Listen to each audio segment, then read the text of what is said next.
Lewis Hamilton and George Russell received another reality check in Brazil, and this time it seems like they're going to need quite some time in order to recover from it. After the last racing weekend, the leading people of Mercedes took the blame for pursuing the wrong direction yet again, and with only 2 races remaining in 2023, it seems like there is no more time to adapt for the upcoming season as well.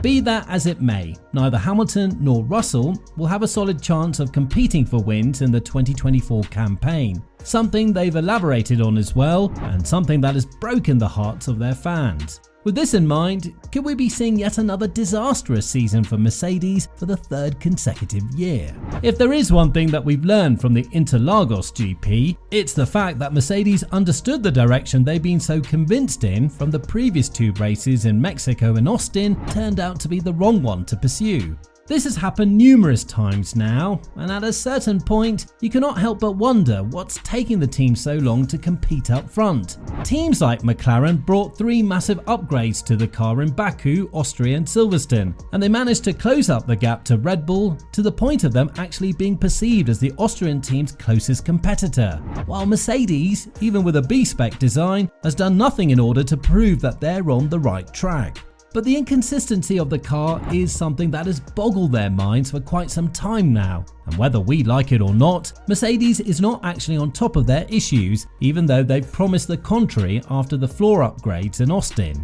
Now, we mustn't forget that Hamilton labelled this race as one of the most important during the bad era of Mercedes, because the upgrades felt like upgrades for the first time in 2 years, and a couple of weeks later, Mercedes came out with a car that was ultimately not able to perform on the already subpar level that we're used to seeing. Yes, being the 2nd team in the Constructors' Championship is definitely not bad news for Mercedes, but if you take into consideration that Aston Martin has fallen off massively, Ferrari struggled with their own reliability issues, and McLaren picked up the pace way too late in 2023, the progress made by Mercedes is basically a neutral one. They're standing on neutral ground. And the upcoming 2 races are going to be extremely difficult for them for 2 main factors. The first is that they'll be visiting circuits that are not favouring the W14 nearly as much as Interlagos, and the second is that the upcoming one in Las Vegas has a new layout that will be driven on for the first time, resulting in a higher tyre deg. Apart from the higher tyre diameter, which is what caused Hamilton's bad race, Las Vegas will also have low downforce requirements, which will put Mercedes' top speed in an uncomfortable place, something that the team struggled with throughout the entire course of the 2023 season. Nobody in Mercedes knows what went wrong in Brazil, and to make things even worse, it seems like the team doesn't know how to fix it for the upcoming season as well.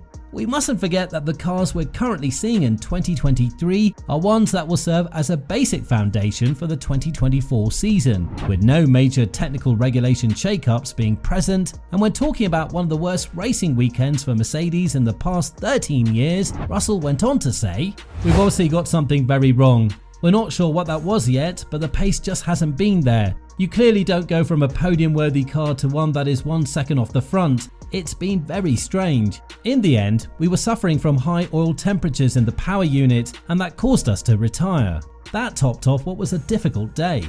But apart from Russell, the despair that is currently present in Mercedes has been shared by Toto Wolff and Lewis Hamilton as well, and that narrative will continue in the 2024 season as well. To top that off, James Allison has sent an email to the engineers back in Brackley, in which he shows his displeasure with how the car is currently acting on the grid, something that mustn't happen again if the team is to be fighting for wins more regularly in 2024. But after what Hamilton said regarding Verstappen's reign in 2024 and 2025, there is zero to little hope that something will drastically change in 2024, as the fiercest competitor that Red Bull might actually face if something is about to change is very likely to be McLaren. When talking about the current pace of the W14 and the cold shower that the team received in Brazil, Wolff went on to say, "Swings of performance are on, but swings are not on from being almost quickest to being wherever we ended up, 8. For me, personally the worst weekend in 13 years. Totally baffling. At the same time unacceptable for all of us. We are a proper structure, a solid team, and that didn't look like a solid team."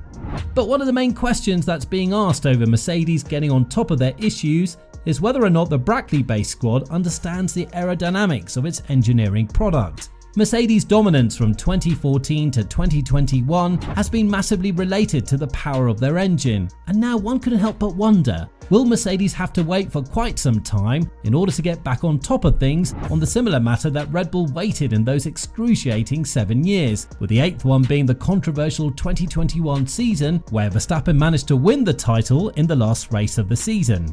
The drama doesn't seem to be stopping anywhere near soon in Mercedes, and according to Ted Kravitz, the dream team of Mercedes that consisted of Elliott, Vowles, Allison and Sarah has started to fall apart due to the departure of some of the high-profile personnel. Elaborating on this matter even further, Kravitz went on to say, "I asked myself, it's the first race since the departure of their chief technical officer Mike Elliott, who was instrumental in so much of their success, even though he was in charge of the design group, which got these last 2 cars so wrong. Is the Mercedes dream team changing fundamentally now in a way that they can quickly bounce back and become that dream team again?